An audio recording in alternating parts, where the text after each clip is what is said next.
we're here at Flame on the first day of the conference, and I'm joined by Tim Yeo, who spoke for us earlier today on the future energy mix for net zero. You've said in the past that in the UK, we need a strong nuclear element to be able to meet net zero.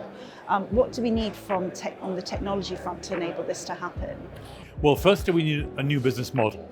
What the UK should do is to put out to tender a contract for at least 5 new nuclear power stations. That's 8 gigawatts of capacity. If we did that, we'd get competitive bids. There's some good technologies in Korea, in China, in Russia, obviously in France, in Japan, in America. And we want a competitive bid. It's almost a buyer's market right now. That would be a new model for the UK. In the past, we've done 1 or 2 of a kind and then gone on to a different technology. Let's go nap on one technology. That will bring costs down. Secondly, in terms of new technology, the progress towards advanced and small nuclear reactors is very important. If we have reactors that produce 300 gigawatts of power instead of 300 megawatts of power instead of 1.6 gigawatts, the places where those plants can be deployed are much increased. Quite small communities could then host a nuclear power station. And opponents to nuclear will say that the costs, even just beyond building the nuclear power plants, are huge. And what is your take on that?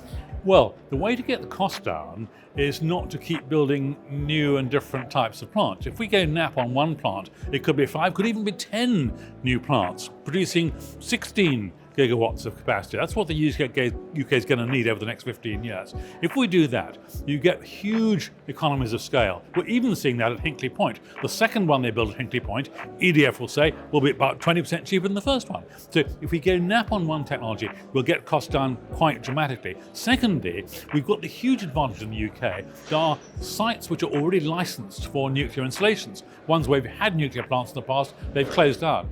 Those could therefore be approved much more quickly. So if we have a large volume of the same technology, plus the fact we can do them quite quickly because we've got these sites available, that will bring costs down dramatically. The other point about costs for nuclear is that the operating costs of a nuclear plant are very low. The fuel is only a very small part of the total cost. So once you've built it, it does offer very good value. And because we can buy the fuel from all sorts of different places, all sorts of different countries, it won't be a problem like some countries have got now, importing all their gas from one particular country. A nuclear operator has a world market they can tap into. Right, so given the amount of time it takes to build a nuclear power plant, what do you think needs to happen on a political level to make this more of a reality, so that we can hit the net zero targets? Well, what is needed for nuclear is an absolutely clear government commitment. We've had very encouraging signs from the UK government. They adopted a more pro-nuclear energy stance than any government for 30 years. So I warmly welcome that. They've got to follow through with this now to make sure they deliver both on the financial model, they're designing a new financial model for the ones going to be built at Sizewell, and secondly, the policy commitment. It needs to be bipartisan.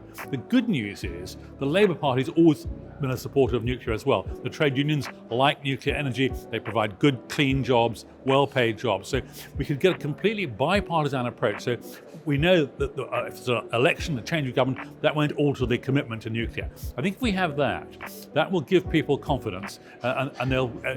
The communities which already host nuclear plants are quite comfortable with them. So the UK's got some big advantages. I believe we could roll it out over the next 10 years, which is the time frame we need to reach if we really get make a big impact on how fast we get to net zero.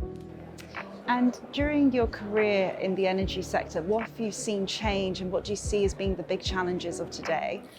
Well, the biggest single change, of course, has been climate change. 30 years ago, that wasn't really a factor in energy policy at all.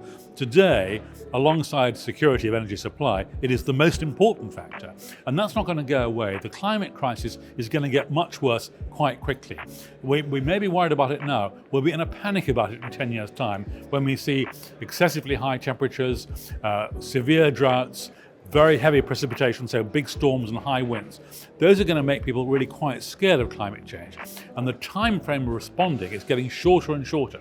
So climate change is the biggest single change. I think we've also seen a great increase in anxiety about energy security. That's been particularly the case in the last 3 months. That's not going to go away either. Countries are going to be nervous about being very dependent on imported gas in particular, but also imported oil from other countries. So those are the two things. climate change and energy security.